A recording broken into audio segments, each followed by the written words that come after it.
All right, John, my friend. What's going on? Good to have you here, man. I've known you for a few months now. Yeah. Observed you. Absolutely think the world of your wife, Kelly, who's on our team and, Yep. and does a lot of our events. And just she's really.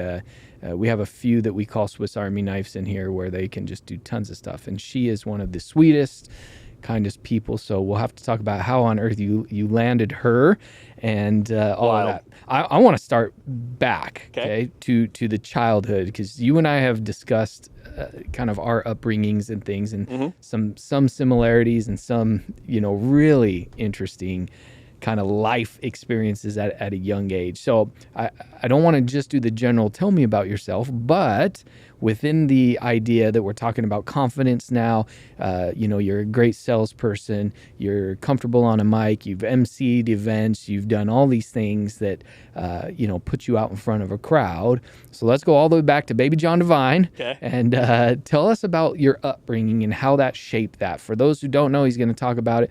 Grew up near a polygamous group in a small town in Montana. So how does a kid growing up near a polygamous group in a small town in Montana turn into a guy who's willing to MC an event with 1,000 people? Yeah, man. So number one, thank you for the intro.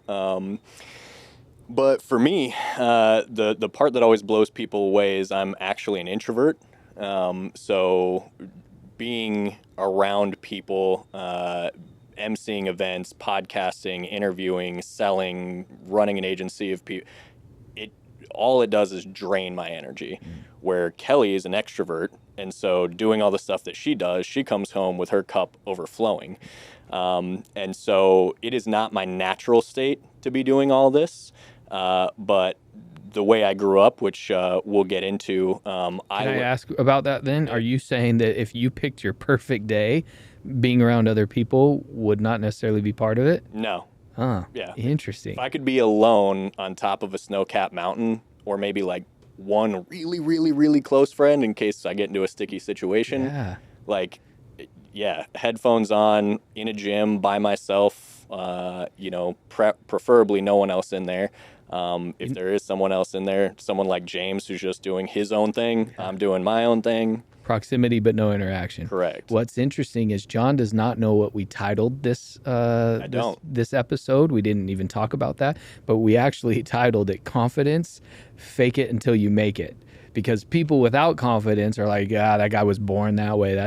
So it's so cool. This was just a coincidence that you actually feel like it's not your natural state, that you'd prefer to be, that introvert. So this is perfect. So now we're going to learn how baby John learned how to fake it until he's become confident. This is perfect. Yeah, man. So I grew up, I don't like calling it like rough. It was just my life. And a lot of people do get like, oh man, you're crazy vulnerable about this stuff. And to me, like, it's just my story. Like, I don't know anything else. Like, I've seen other people's lives, but like, this is just what I got. It's not really rough until you compare it to somebody like, let's say, Kelly, my wife. And then you're like, oh my God, like, what a rough. But that's the problem, is everyone's always comparing like my life, your life, what you have, what I have, and so your like lack of vulnerability about your story is because you're comparing it to somebody else's story and judging what that person might think about your story. And so I think that's the biggest part of confidence, is like, number one, just owning your story, right? Like, as soon as you start trying to hide parts of that story or embellish parts of that story or tell the story you wish would have happened instead of the one, that's where your lack of confidence is coming from, because the words that are coming out of your mouth aren't true, right? So like, as soon as you lean into like your authenticity and your story, I think confidence comes as a byproduct. I guess because you just sparked a thought in my mind that when you're kind of making up or embellishing, which we've all done in some area, right? That you're always a little worried about getting found out. Yeah. Right. So that would bring in this lack of confidence. Oh, I'm nervous that when I say I beat up 5 guys, it really found out I didn't beat up any of them, or only beat up one, or whatever the exaggeration is. So I love that. Own your story, be authentic, builds confidence. For sure. It builds the foundation of confidence, right? I think confidence is a lot more of that than that. But when you're comfortable in your own skin, when you're comfortable not just with your story, but telling your story, I think that's like the foundation of confidence. Is just like, this is what happened, right? Like, maybe I had control of some of what, but for the most part in our lives, like, we have control of very little. But people want to pretend like they have control of everything, and so they have this insecurity to tell their story because their story doesn't match up with their truth in their head of like, I think it should be this way, or they think it, like, you have no control over any of that. My daughter and I, my eldest daughter, she repeats a lot of, as we all do, these same self-talk loops and like things like that. But, you know, she spilled some spaghetti last night on the white carpet. We have white carpet. We know the risk. And she was freaking out and da-da-da-da. And like, she cleaned, and it's white carpet. It's going to take, you're going to be down there for a half hour plus, girl. It's going to suck. But like, no one was mad at her. No, she was super mad at herself. And we were like, it's okay, da-da-da-da. And she was wanting to clean it, and then she wanted to stop cleaning it. And I was like, well, no. Like, I know it's taking a long time, but you're going to do this until it's done. And she was like upset. And I was like, honey, I don't care that you're upset. It's okay.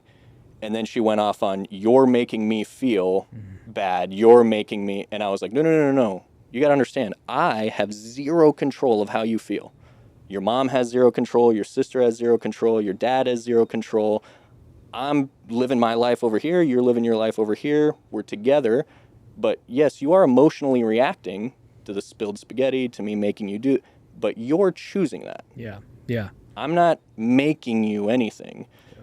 And so people get lost in like control, and they want to either pretend they have complete control, or if they don't have control over it, place it on somebody else. Well, this is your fault. Well, this is because I have control of my life. It can't be me. Yeah. And there's no confidence in that when it's always somebody else's. Where can you get confidence if you have zero control over what's going on internally? And it's so profound. My wife is amazing with this type of stuff. She studies marriage. I don't know how many men do that, but I think most of us men on this podcast or listening to this podcast are like, yeah, I don't really study how to be good at marriage, but a lot of our wives do. They read the books, they listen to the podcast, they have a life coach, whatever. And early on in our marriage, we saw such an improvement in things because my wife had learned what's now a fairly popular thought, that you're not responsible for your spouse's happiness. You know, the famous or popular book Now Let Them by Mel Robbins teaches the same thing. Like, let your daughter be upset that she spilled the spaghetti. It's fine if she wants to be upset. Let your in-laws be mad at you because you didn't make it to Christmas. Just let them, pass that power back to them, whatever, because it is their choice. But I noticed, even in my wife and myself too, in the early days of our marriage, the confidence that she developed in finally, in her world, just, I'm not in charge of my husband's happiness, and he's not in charge of mine. So I need to go live a life together, hopefully figure out how to do it together. For sure. But I also, if I want to go for a run and he doesn't, I go for the run. Yep. Instead of you're making me sad, I said, okay, great, honey, thanks. My wife did the other day. This one was hilarious. This was the extreme. She knows, like every stereotypical man. I hate this about myself. It's just the truth. Don't really want to do family pictures. Don't look forward to dressing up and going and doing a whole day of photo shoots or whatever. And so just the other day, she said, hey, I booked family pictures for July. Yeah. Do you want to be in them? That's how she approached it. You gotta phrase the question right. It was so funny. I was like, do I have an option? Oh, man. And for part of me, the evil part of me was like, I should just say no and just see how the family reacts to the new picture above our mantle, and I'm not even in it. Yeah. But I was like, yeah, of course I want to be in it, whatever. But she's mastered that. I'm not in charge of his happiness. He's not in charge of mine. I want family pictures. If he doesn't want to be part of it, I'm not going to hate him. I'm just going to go do family pictures without him, And so there is that confidence boost of knowing I'm in charge of me, and I want to love that person, but I'm going to let them, be who they are. And I communicate through confidence. So like, women just do this. Like, Kelly always phrases things in like, hey, would you want to pick up the girls today? If she's like busy or whatever. And I'm like, do you want me to answer that question the way you asked it? And she's like, she knows at this point, because I'm like, do I want to leave work to go get the girls? Or no. Do you need me to leave work? Yeah. Because if it's something I need to do, Right. I'll do it. Right. But if you're just asking me if I want to take off work a couple hours early, lose a bunch of money to, no, right? So like, I'll ask her when she asks me something, like, I'll answer that unless you want to rephrase it. Yeah. Is there some other question you're actually asking me? Yeah. Because she's just, her personality type is so soft and to be helpful and never offend. And so she wants to make sure that you're like on the boat without like asking for something and being needy. And where I'm like, I'll solve any problem you have if I have the time and you're direct enough to ask me.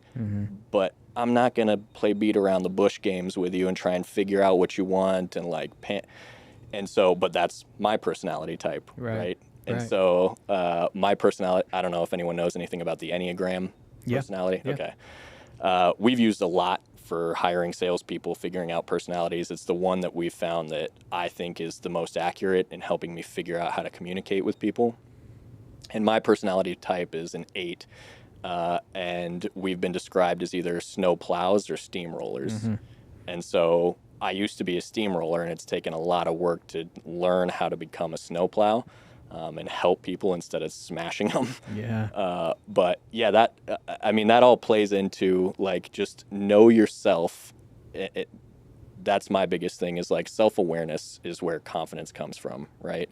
If you know yourself, if you know what you like, if you know what you like to wear, if you know who you like to hang out with, if you know, my wife has found out she doesn't like drinking. She doesn't like the way it tastes. She doesn't like the way it makes her feel when she's drinking. Like even when she's buzzed, like that, like unbalanced, like she doesn't like it.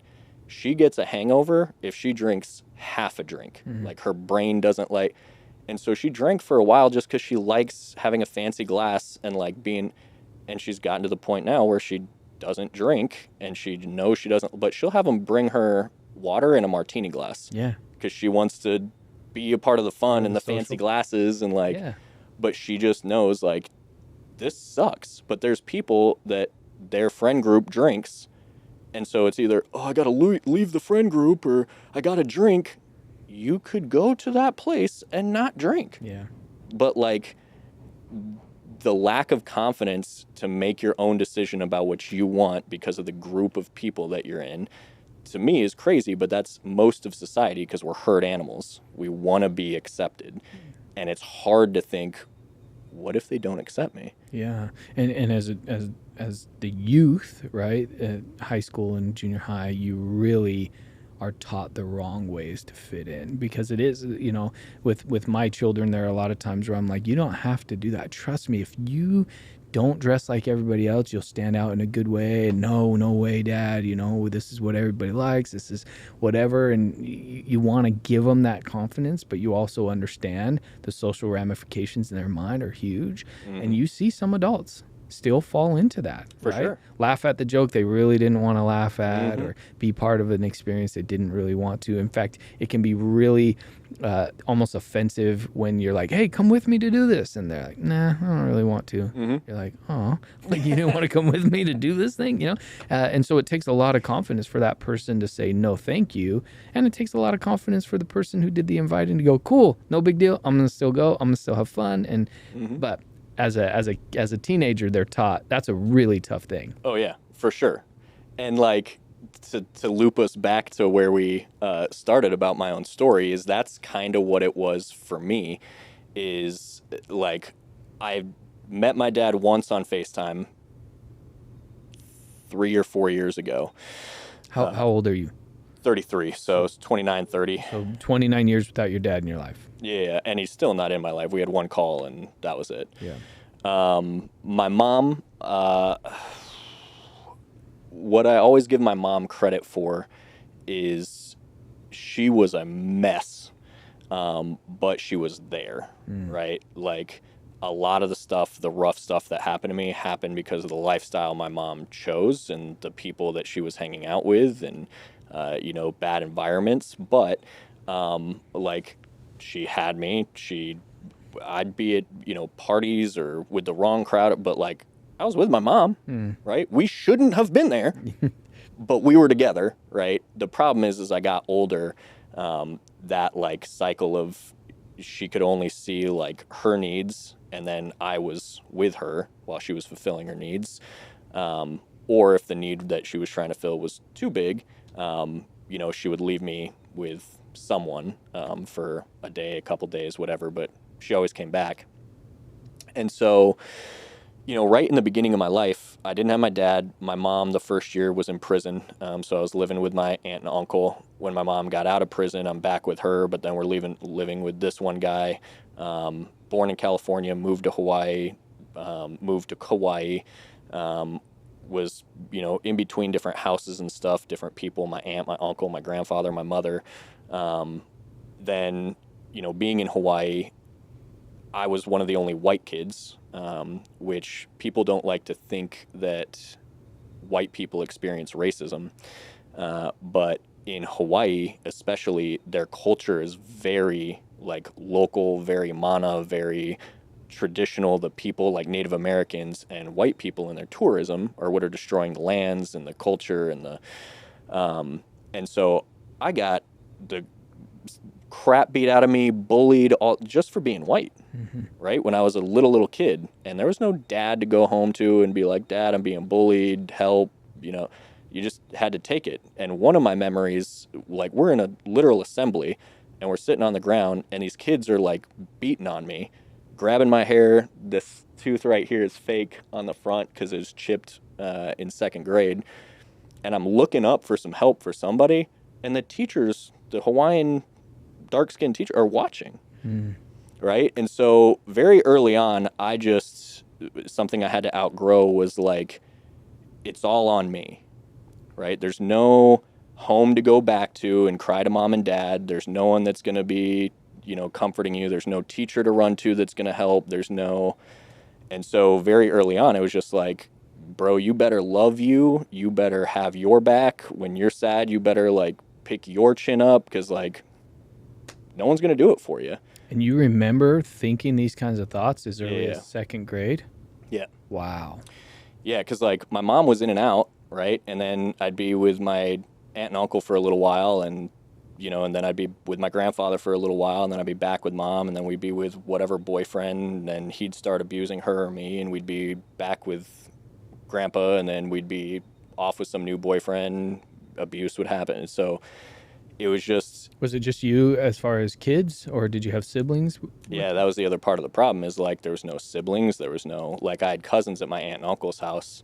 But again, we were in out. I have a half sister that's like 11 years older than me, but she ran away when she was 14 or 15. So I was, 3 or 4. So she wasn't around. And so, yeah, we left Hawaii when I was 8, moved to Montana. And what was good about that is the like run around back forth grandparent, aunt, boyfriend, that kind of went away. So we were pretty settled as like it was this house. My mom had different boyfriends coming in and out of the house all the time, but the location was the same. And as I started getting older and started having sleepovers and stuff, and would talk to parents about, kind of what was going on, parents would get concerned and be like, "Oh, we're going to call CPS." And I'd be like, no. What I like about my life right now is that like, I can go hang out with my friends. I can come and stay at your guys' house. I can like, if I go to CPS, that goes away. Yeah. And now I'm a ward of the government, blah, blah, blah. So like all love and respect, but if you call CPS, I'm going to lie. I'm going to be like, they're making all this up. My mom's great, blah, blah, blah, blah. And they're like, okay. And so then it was more about like, selling parents that I should stay at their house, and then selling parents that they shouldn't call CPS and the cops on my situation. And we're from small town Montana, like 2,000 people. So tight community. It's not like big city, where like we're dealing with some pretty good people. So there was a lot of people and my friends and all that would like take me in for weeks at a time. And so I learned early on that communication and sales was a skill that got you what you wanted, right? And if you did it right, it could be a win-win. So a lot of the parents would be like, fine, but you're going to be treated like one of the kids. Like, you're going to have chores, you're going to have stuff to do around that. And I'm like, great, whatever, as long as I get to hang out and you keep feeding me, and like, Probably love some structure. we're good. Yeah. Like, let's go. And so the confidence of like owning, you know, your story and communicating it was like, people saw your actual life, your story, your need, and you could connect and sell, right? Be like, hey, this is what I need, place to stay, whatever. And so Did you ever put it together? Sorry to interrupt. Did you ever put it together at that age? Because this is, I mean, for a young man to need to be a good salesman to sort of win over these other parents, convince them to let them stay. You know, some of it was probably actually authentic, like, hey, I'm a good kid trying to be a good kid. But some of it was probably jazzing it up a little bit. Yeah, I was a menace, dude. Yeah. Yeah.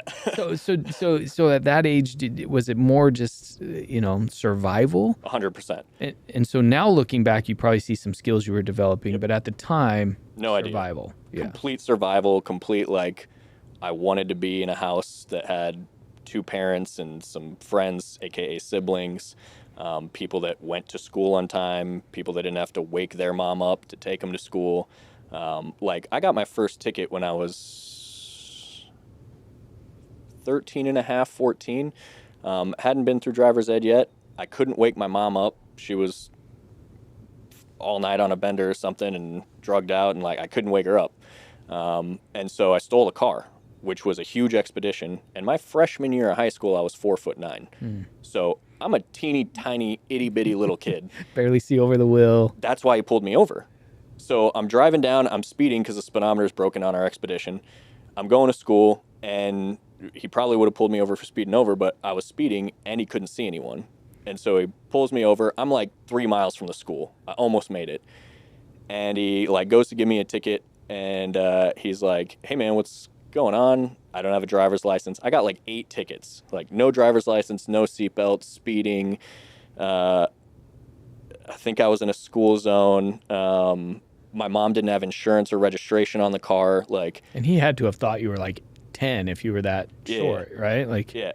And so he's like, what's going on? And I just told him I thought it'd be funny to steal the car. And so he called my mom, and thank God she picked up.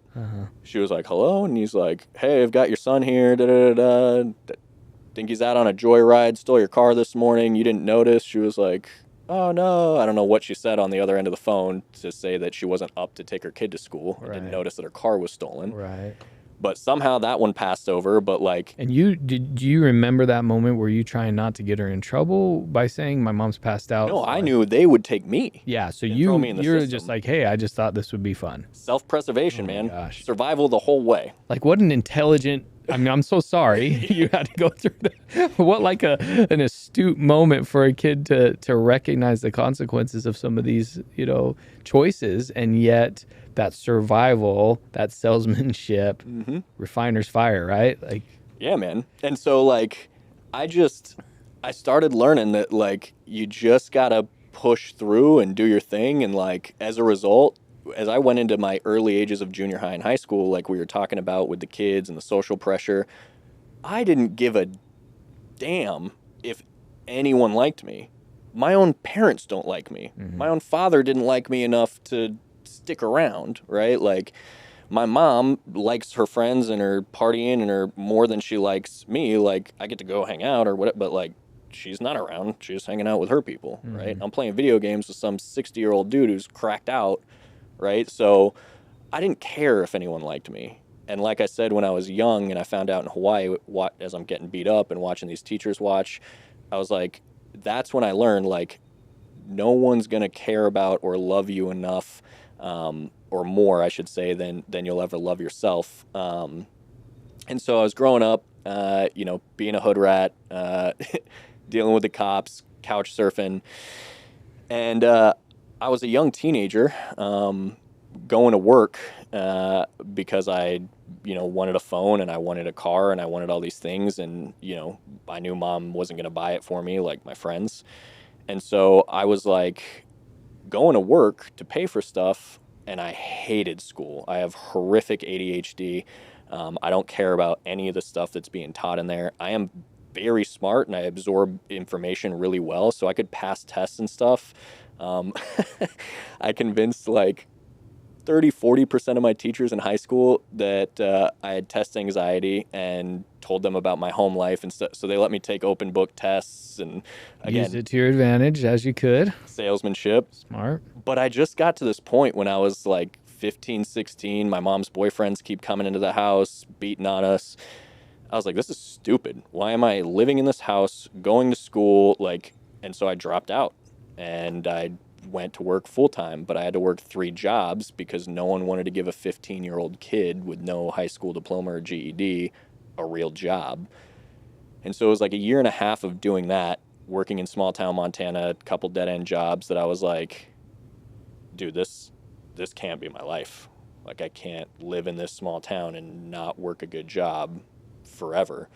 And so I went to a GED class and it walked out. I was like, if I dropped out of high school, there's no way I'm going to GED school. This blows. Mm-hmm.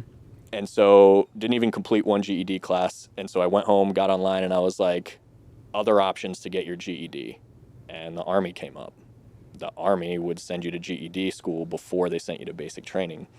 So I walked into a recruiter's office at 17 and was like, what do I got to do?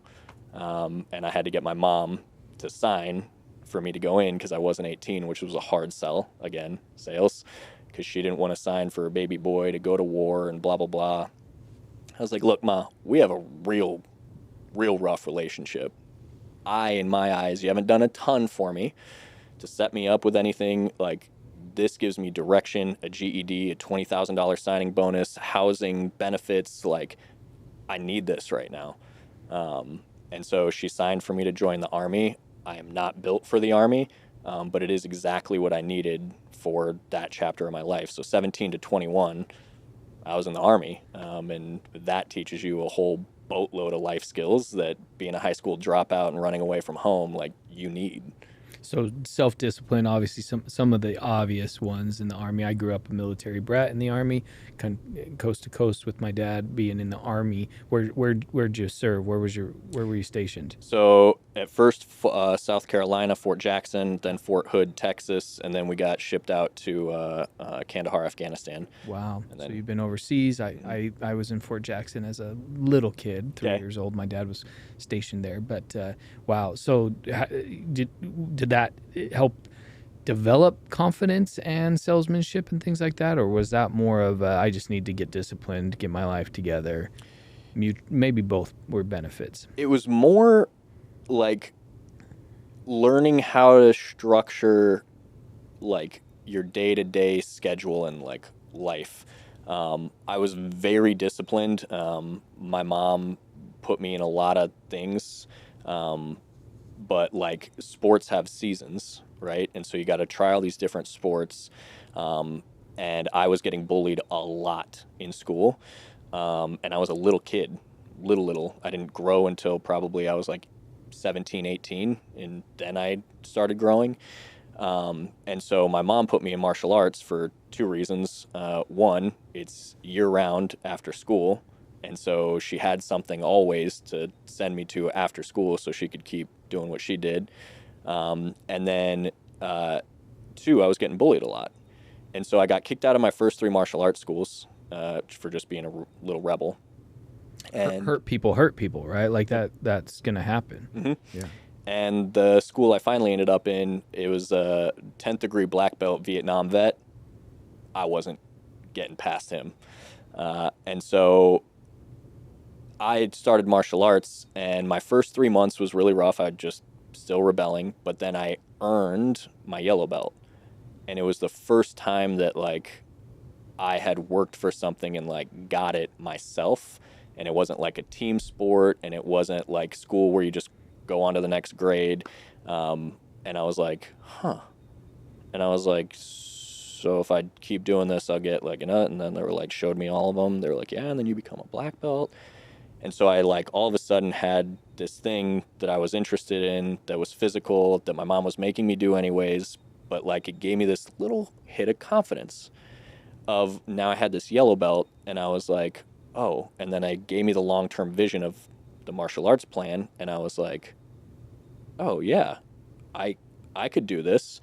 And so for me, the other part of confidence, while you have the foundation of like authenticity, and like owning yourself and owning your story and what you like, the next part, there's twofold for me. The one we're going to talk about right now is confidence doesn't come from, you know, I'm going to say this tongue in cheek, from shouting affirmations in the mirror and saying how great and confident you are. Confidence comes from stacking up a pile of wins that when you're feeling unconfident, you can look back and go, oh, yeah, I've done all of this. And so that was my first thing where I could look back and go, I don't care what any of you say, I earned this. I know how to throw a punch now. I know. And it just became this thing of like, I can own my progression in this. I can own like my development in this. I can own in school. I didn't feel like I had any control. You have a curriculum, you have this, yeah, I'm not interested in it. At home, no structure, no. But here, there was structured classes, structured learning, progression, a clear roadmap to the future, blah, blah, blah. I was deeply interested in it, even though I was rebelling against it. I had a teacher that was willing to put up with my rebellious attitude to help try and turn me around. So by the time I went to the Army, I was already, I think, a second degree black belt and had competed at the national and international level. And so I was very confident, had a ton of discipline, but I knew discipline and structure within the bounds of martial arts. I hadn't yet figured out how to apply that to my day-to-day life. I was still a rebellious menace in my day-to-day life. And so when I went to the Army, that taught me life structure, you know, how to fold your clothes and like keep an organized dresser, how to keep yourself. And from my childhood, I have a thing called, people say they have OCD. OCD is, yeah, you want things clean, organized, whatever, but there's a voice in your head that says if you don't do that, someone's going to murder your family. That's OCD. There's another thing called obsessive compulsive personality disorder, OCPD, which is basically you trying to overcompensate structure. And so I, to this day, color coordinate my clothes, have a very specific way that I had that before I went to the military, but it was more like organization of like where, when, having game plans, having backup plans, having your go pack and having your, quick go pack, how to clean a room properly, how to work in a group, how to be a part of a group, waking up at a certain time, having structure to your workouts, when to eat, working a full 8, 10, 12, 13-hour day until the job is done. So it was more that like life structure and like, oh, here's how I plan my week, my month, my year, mission oriented planning. Like, here's the goal. Let's reverse engineer it. If we do it or don't, an after action review so that we can look at what happened, what went well, what didn't, what can we improve for next time. So it was more of those kind of skills than really anything like with organization or discipline, or it was just like structuring life and setting goals and reverse engineering them that I really used the military for, but I'm too rebellious for the military. So can I ask, in the military, because you obviously were one of the few 17, 18-year-olds, and maybe it was just the whole time, who could start to recognize, I got to apply these life lessons after and start to really, sounds like you dissected them, like you said, reverse engineered and figured it out. How'd you get along with the other men? Because forgive me for projecting from what I hear, your story, not a lot of deep human connections. Mom, dad, you felt like they didn't like you, those types of things. It often can become very difficult to find meaningful connections, trust issues, those abandonment issues, those type of things. How was the brotherhood of the military for you? So that was a hard part. I'm 30% disabled through the military for post-traumatic stress disorder. But really, like, post-traumatic stress disorder is compounding. Okay, so what happened in Afghanistan, it has its like weight, but in comparison to like what got thrown on top of my existing childhood Yeah. PTSD, it was nothing. So I went to the military, yes, for the chance to get out and, get my GED and get some direction and get some money and blah, blah, blah. But really, I was like, this is great because I can get all those things and I get a family, right? And I get brotherhood. But when I got in the military, I realized like there are special units. But like for the most part, my experience was like, no one really cared about you. People were more interested in their promotions and their pay scale. You know, people would backstab, whatever, pretend like they were your friend.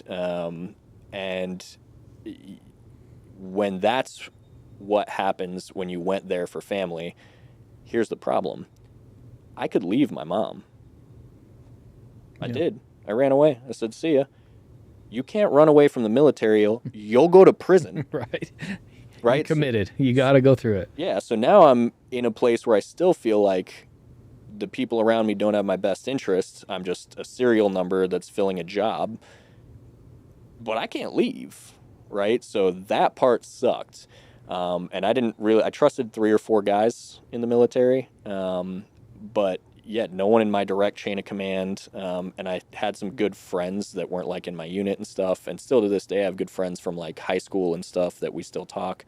But yeah, I have like 4 or 5 tight connections from those early days and then the military. But that was part of the problem is, all the things you mentioned about acceptance and abandonment and all that, it just got so much worse in the military.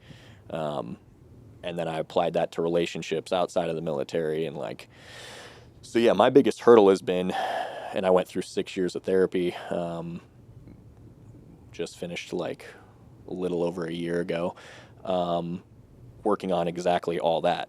So it's something you've recognized. It's something that you're aware of and that you want to, you've wanted to in your life figure out how to do that, which I can't imagine. I mean, everybody has something in their life, but I can't imagine trying to, be a good salesman, be confident, have a successful marriage, be a successful father, do all those things when the foundation is pretty rocky. Mm-hmm. So let's jump. Because we got about 25 more minutes, 20-ish more minutes. And I want to get to this connection because from the outside, at least, what I've known of you, again, I see this good-looking, entrepreneur, really ambitious, and comfortable and confident. You've offered some of these Mode Men things. Hey, if you need someone to do the, like it's not pushed on you or whatever. So how do you go? I know you developed some of those sales skills, pitching parents to let you stay at their house, which is cool.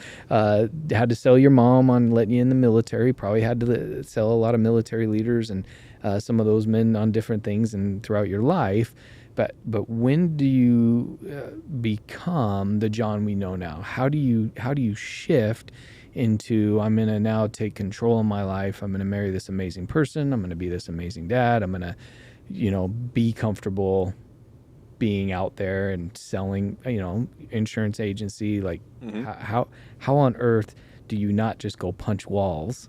And I did that for a long time. Okay, so you went through the punching walls phase. Oh, yeah. How do you come out of that and gain confidence to be a well-rounded individual? So, and with the caveat that everybody's watching, I'm sure John's still working on this. It'll probably be a lifelong struggle, as we all are, but just how have you become who you are? Yeah, so like, I think I was born to be an extrovert. I think I'm supposed to be an extrovert.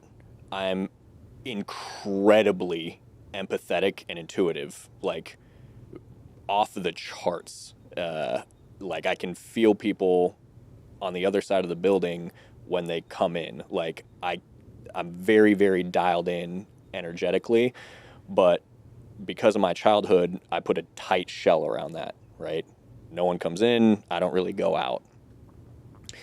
And that doesn't mean that I don't want to. It just means there's a giant fear about getting hurt, abandoned, blah, blah, blah.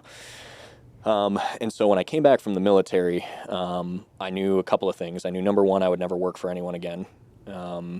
Before I left to the military, I was personal training some kids because I'd won a couple of national titles. And so one of my 3 jobs was that I'd taught kids martial arts, and it was my highest paying job.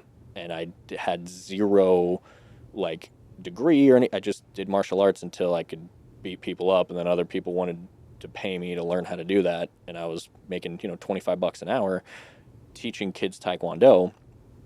And so I had a taste for independence from my childhood, from not having parents that really told me what to do, from being in an independent sport like martial arts, and so when I went to the military, the real shock was not being independent anymore, being dependent on the military, the crew, the squad, that like we moved everywhere together. You don't go anywhere alone. You have to take at least one person, your battle buddy. Like, so that was the shock for me going to the military, is like I couldn't be independent anymore. So I vowed I'd never work for anyone else again.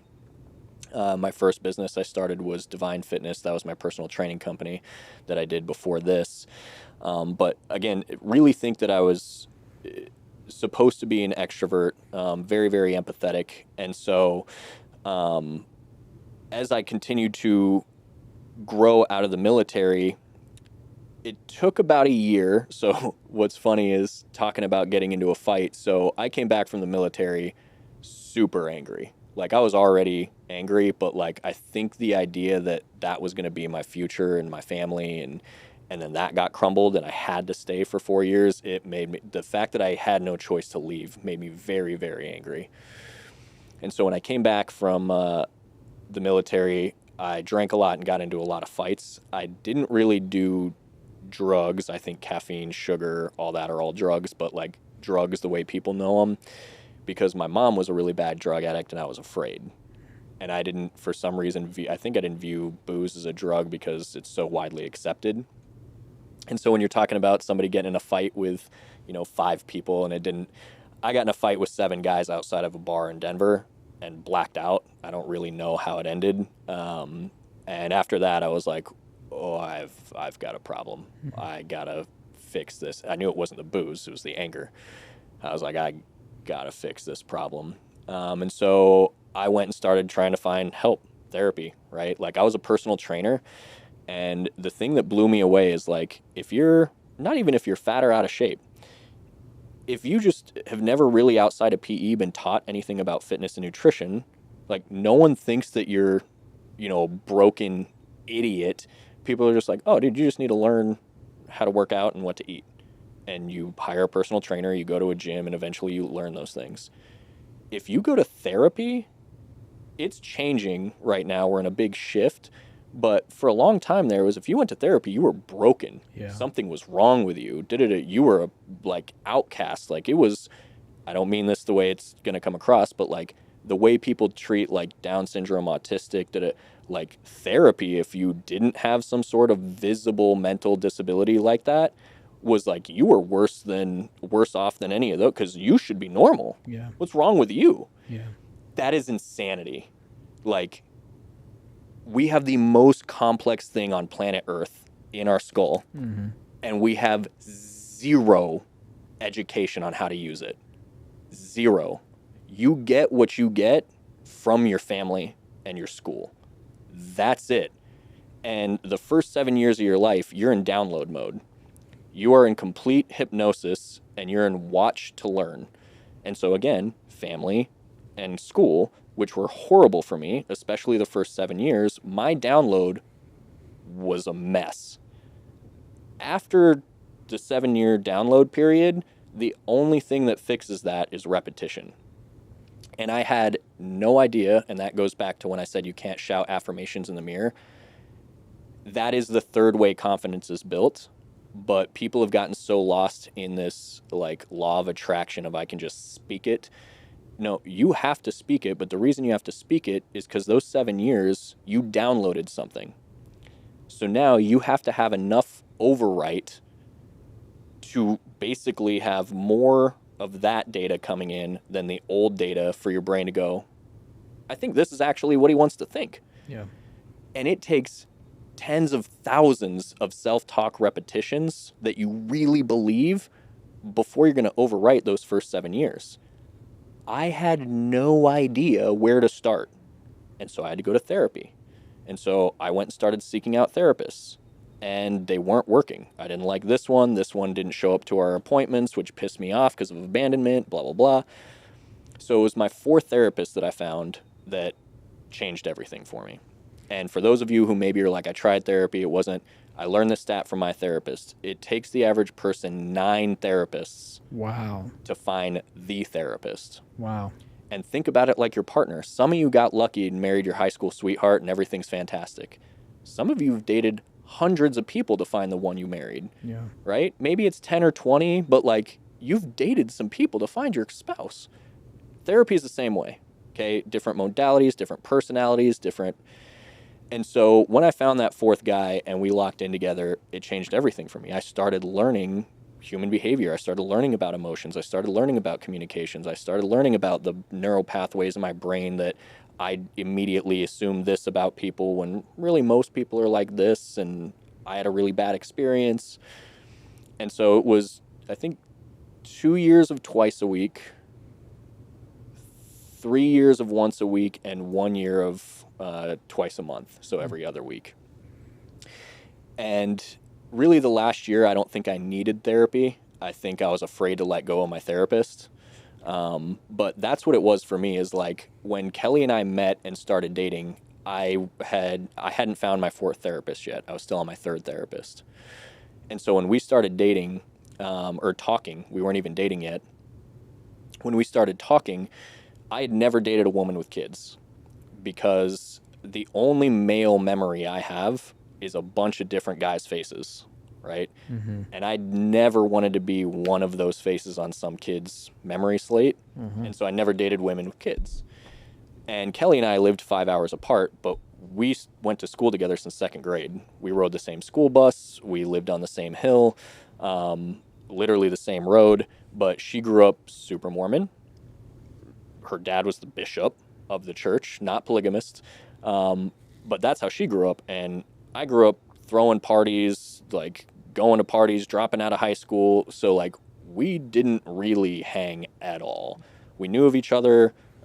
She was the track manager. I was on the track team. But we never really hung out or talked. But we knew of each other. And I thought she was married with kids. And I came back from the military and was, going about my life. And I was living in Bozeman and she was living in Kalispell. And she has short-cut hair, for those of you who don't know. And so I posted a picture of a new fade that I got. And she was like, oh, my girls need to learn how to fade like that. And I was like, stop seeing girls, go to a barber shop, and you'll pay less. And that's how our conversation started. But we started talking about life. I found out she was divorced. She was getting a bunch of judgment about that from people. Me being who I am about, F people and what they think and da-da-da-da. The confidence. empathy you talk about too, yeah. Yep, girl, this is your road, your story, your life. She was getting a lot of pressure from people at the time where Eden was just getting ready to start school. The daughter, the oldest My daughter. oldest daughter. And, they were debating who was going to take them to school because they lived 2 hours apart, and who was going to get weekends and holidays. And he was really fighting for school, and everyone was telling her she should fight for school. And I was the first person that was like, why would you fight to drag him out of bed in the morning, get him home from school, make him do homework, send him to bed early, when you could have weekends and lake days and ski days and holiday and real time where you build a relationship? And she was like, I've been trying to say that. You're the first person that's agreed with me. Validated her thoughts. So that's where we started, and we started growing, but we lived 5 hours apart, and Kelly needs a lot of attention. So for her in the beginning, it wasn't even an option that we date, but we were talking all day, every day. And she had kids, and so it wasn't really an option for me, but the pull was strong. And so I was coming to the town she lived in to get a tattoo from a buddy of mine who I was in the military with for my birthday. And so we went out on a date. She still says it wasn't a date. Mm-hmm. We went out on a date, and it was supposed to be an hour-long dinner. It was 3.5 hours. And I went to go home, and she was like, well, why? And I was like, well, I thought this wasn't a date. And so I stayed in Kalispell for a week, maybe week and a half. And finally she was like, are you going to go home? And she didn't have the girls on this week. She was like, are you going to go home? Like, do you have a job? Like, am I getting into a situation with a bum? And I was like, I've been working here in Kalispell. She was like, what do you mean you've been working? I'm an insurance agent, and so I can work anywhere in the country as long as I'm licensed in that state. I was like, yeah, when you're doing stuff, going to work, but like I'm out working, selling insurance to people, business to business. And she was like, oh, this could work. Mm-hmm. And so she got the girls back. I went back to Bozeman. And then I just told her, like, look, you have kids. This is not a 50% thing for me. If we're going to do this, we got to go all in and just try it and see what happens. Or, like, we can talk and be friends, but I can't date you. You got kids. And so I think like 2 weeks later, I put my grill and my clothes in the back of my Blazer, and I drove to Kalispell and moved in with her and the girls. Wow. And we just full committed right there from the beginning. And where the confidence of our relationship comes in is Kelly never wanted to get married when she was a kid. She never wanted kids. She wanted to be the fun aunt. But growing up Mormon and meeting a guy in the church, they were pressured from both sides to get married. Once you're married, have kids. Once you have kids, you need a house for the kids. And so very young, she went, yo, this isn't the life I wanted, and got a divorce. Great mom, still like committed to her kids, her all that. But for me, what Kelly and I had early on, which was just living together, raising kids together, figuring out what we wanted to do, that's what marriage is to me. Like, it's not, I don't need the government's permission to be married to anybody. Like, getting married is just a piece of paper. And when 50-60% of marriages end in divorce, you're looking at marriage the wrong way. That's a wedding. Everyone wants a wedding. Nobody wants a marriage. And so I had zero plans of marrying Kelly because it was never something she wanted. And to me, I'm like, well, we're already married. We live together. We're raising kids together. We're building a life together. Like, I don't have to be married.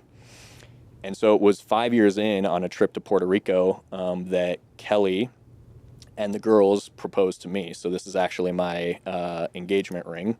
And these, I wear mala beads, but these 4 beads are me, Kelly, and each one of the girls. And so her and the girls proposed to me on a trip, the most surprised I've ever been. It's hard to surprise me. And I had, if you look at the proposal pictures, you can see the confusion in my face. Because, like, this is a necklace, not a ring. She couldn't get her words together, so she wasn't saying anything. And I was like, what is happening? We were in Puerto Rico. On a beach. Yeah. Yeah. And so I'm just like, what is happening? But, like, I was confident in what we had was a marriage, right? I didn't need a piece of paper. The only stipulation I had about her and her ex-husband is when you have a split household, it's about the kids. And so I will not get involved in any kind of drama, and I'll leave right now if you guys fight over, like, this has just got to be, yeah, we were married, whatever. We have kids now, so everything's got to be about them. The pickups, the drop-offs, the daddy-daughter dances, and Zach's just such a nice, happy, funny dude that, like, and he's not really angry, and him and Kelly were friends before they got together. They were friends after. And so, like, if it would have been a toxic environment, I wouldn't have put myself in it. There's no buddy worth Kelly isn't worth it. If it was toxic for the kids and toxic for you're the sum of the 5 people you spend the most time with. You're asking for a toxic life. But as long as everything stays amicable, like, I'll do a daddy-daughter dance with you, Zach. I'll go to dinner with you, Zach. You gave me my family. Yeah. Right? Like, I owe you everything. These aren't my children. It's pretty mature coming from your circumstance to allow that. Obviously, you've come a long way. Yeah. I'm sure therapy helped. Kelly's probably helped a lot in that. So much. The girls, they're adorable. I'm sure they've helped a ton as well. To watch you guys at the daddy-daughter dance was really inspiring. You and Zach each taking a girl and dancing by each other, and you guys interacting. I watched her and him and Kelly hug on his way out, and just, man, the most ideal dream. Not very few divorces I know. get that. I have loved hearing your story. I could talk to you all day. I want to hear so many more. We maybe need to do part 1 of 10 with you. Let's go. Maybe you could be a regular every few months. We'll bring you back and dig into some of these things, because so many men. One of the reasons Luke and I have this men's group, there's so many reasons, right? Top of the list is to get high quality men together and have a place to network and understand each other and grow and push each other physically, mentally, emotionally. But there is an aspect of men that just don't have a place to talk about this. It's either with your therapist, or if you have a spouse, it's with the spouse, and they just get the dump of all the information all the time, and you don't want to put that always on them. And so part of the reason we have a men's group is to have moments where we share, to have moments where we talk, where we have real conversations. And I can say, holy cow, I know you so much better now, John, than I did 10 minutes ago, 20 minutes ago, 30, and especially months ago, right? And so it opens up this understanding, and it's so beautiful to hear. And so I'm grateful that you're vulnerable enough to share your part of your story. I'm sure there's so much more in there, right? There's a lot. Part of your story. And I love that I can understand you a little better. So just for these last couple minutes, Okay. You gave us this beautiful story of how this little boy, my wife, just as an example, my wife has a picture of me at 10 years old in on the passenger side of one of our cars where she sits the most, and she always pulls it down, and she says things like, she's being cute when she does this, she says things like, that's the little boy who I love, or that's the little boy who one day I'm gonna try and have this happy marriage with her. That's when we get in an argument, that's the little boy I'm protecting when I don't argue, or whatever, right? She has this image. And so to think of little John, right, young John, who is now this man who's living his life, your heart goes out to little John, but you're also like, dude, you're going to make it. You're going to be okay. And you got more to work on. And so thank you for sharing that whole story. Let's just break it down in the last couple minutes as well as you and I can. What from your life can you verbalize to the men watching this who might be struggling with not only their confidence, but hey, I also grew up in a rough experience. I'm angry. I drink a lot. All the things you've kind of been through. And I know I'm asking you to do this in 2 minutes, which could be a whole nother hour podcast. But what would you say to those men as a message, as kind of a sound off final message to those men that you've learned that might inspire or bless them to hear today? Yeah, man, I live by a couple of rules and laws. Number one, authenticity above everything, right? Like, a lot of you are probably drinking and upset and whatever because something isn't going a way you want it to go, or it didn't go, or you lost someone or whatever. And authenticity goes all the way through. Like, if you lost somebody, going to work the next day and pretending like everything's okay isn't going to help you get better, right? Like, you have to, just like in AA, you have to admit that there's an issue. You have to admit that you're sad. You have to admit that there's a problem, right? So number one, if you are struggling and you are listening, number one, you're doing the right thing by listening, okay? Number two, and this is very topical, and I'm glad that it's part of what we're talking about here, is I heard this when I was so much younger, and there's a few things I've heard in my life that just anchored into my brain and completely changed the way I thought about things. You are the sum of the 5 people you spend the most time with, right? And so this Mode Men's Group, why we like being in the building of Mode in general, the reason I picked and have stayed with the insurance company I picked is about the people that are in it and what they represent more than it is about our product. It is a good product, but man, the people have come through for me over and over and over again. And so when you think of the 5 people you spend the most time with, we live in the digital age. I need you to look at your messages and look at your top 5 texts. I need you to look at your Facebook messages, your Instagram messages, your phone calls. Take a little audit of your work circle. Take a look at your spare time, your work groups, and then take the 5 people that you see the most in that, and then just look at their lives and go, you're not the pinnacle of those 5 people. You're the average of those 5 people. So, I can tell what your life is going to look like in 5 years if you show me the people you hang out with, the books you read. So you can do that yourself and just go, ooh, this is the wrong group. And it doesn't mean you stop. This is what everyone doesn't realize. You don't stop talking to those people permanently. You just spend less time talking to them.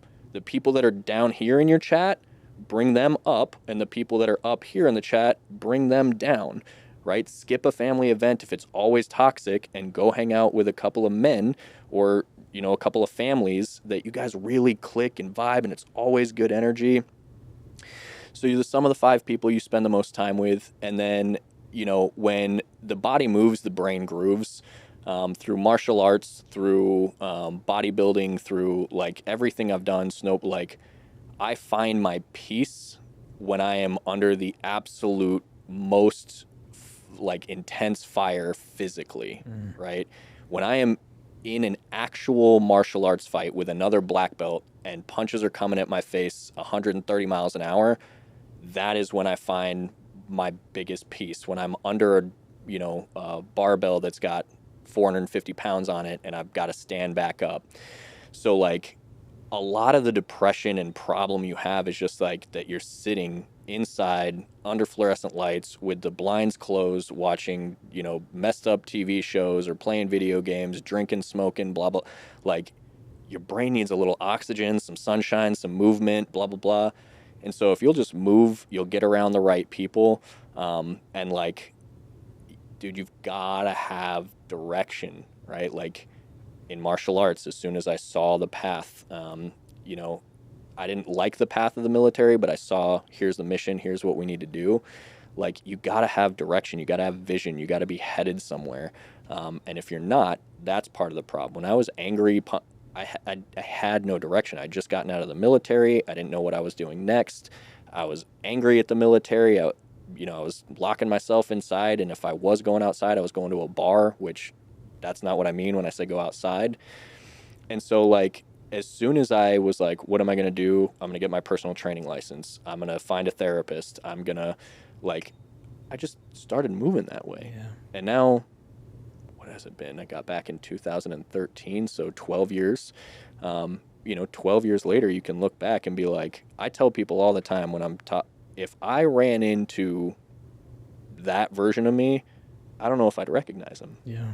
I could see him and be I think that's my face. Mm-hmm. But the person, the energy walking around, that kid is long gone. And so, yeah, I hold on to him.